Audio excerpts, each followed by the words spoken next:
Santapan Harian Senin 21 Oktober 2024.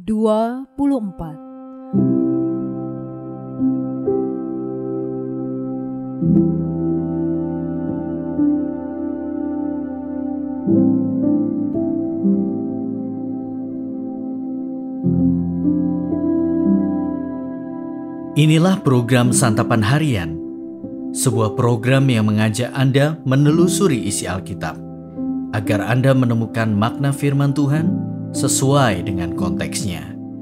Santapan Harian tertuju bagi Anda yang ingin memiliki kehidupan rohani yang segar, kuat, dan sigap. Hari ini kita akan membaca Keluaran pasalnya yang ke-12 ayat 29 hingga ayatnya yang ke-42. Namun sebelumnya, mari kita berdoa. Di dalam dekapan lembut kasih-Mu ya Kristus, kami siap mendengarkan sabda-Mu. Dalam keagungan nama-Mu, Yesus Kristus kami bertelut. Amin. Keluaran 12 ayat 29 sampai 42. Pada tengah malam Tuhan membunuh tiap-tiap anak sulung di tanah Mesir, mulai dari anak sulung Fir'aun yang duduk di tahtanya sampai anak sulung orang tawanan yang ada dalam liang tahanan, dan juga setiap anak sulung hewan.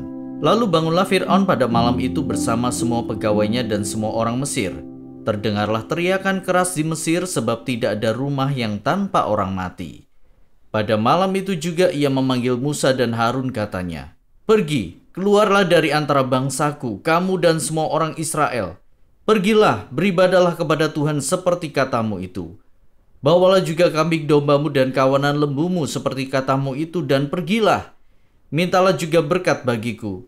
Orang Mesir juga mendesak bangsa itu untuk pergi dengan segera dari negeri itu, sebab kata mereka, "Jangan sampai kami semua mati." Lalu bangsa itu menaruh adonan itu sebelum diberi ragi ke tempat adonan yang dibungkus dengan kain, lalu mengangkatnya ke atas bahu mereka. Orang Israel juga melakukan seperti kata Musa. Mereka meminta dari orang Mesir barang emas dan perak serta kain. Tuhan membuat orang Mesir berbaik hati terhadap bangsa itu sehingga memenuhi permintaan mereka. Demikianlah mereka merampasi orang Mesir. Kemudian berangkatlah orang Israel dari Ramses ke Sukot, kira-kira 600.000 laki-laki berjalan kaki, tidak termasuk anak-anak mereka. Banyak orang dari berbagai bangsa turut dengan mereka, juga amat banyak ternak, kambing domba, dan kawanan lembu. Adonan yang mereka bawa dari Mesir dibakar menjadi roti bundar yang tidak beragi.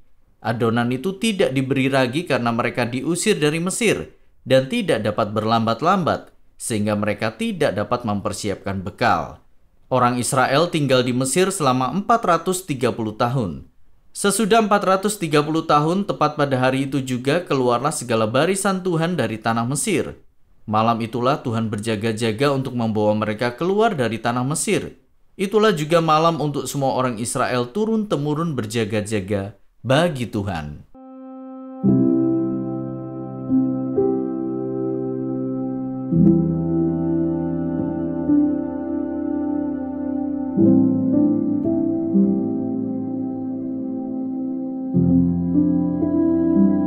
Sahabat Santapan Harian, sebuah pepatah orang Batak menyatakan demikian. Anakku adalah kekayaanku. Maknanya, kehilangan anak sama dengan menjadi miskin.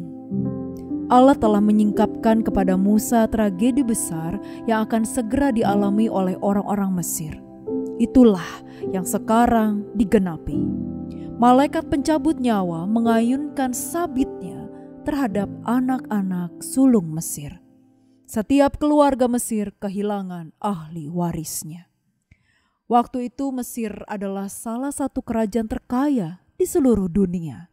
Namun dalam semalam semua anak sulung mereka meregang nyawa. Apalah artinya kekayaan yang besar jika tidak ada ahli waris untuk meneruskannya? Lagi pula, sebagian harta Mesir beralih kepada orang-orang Israel.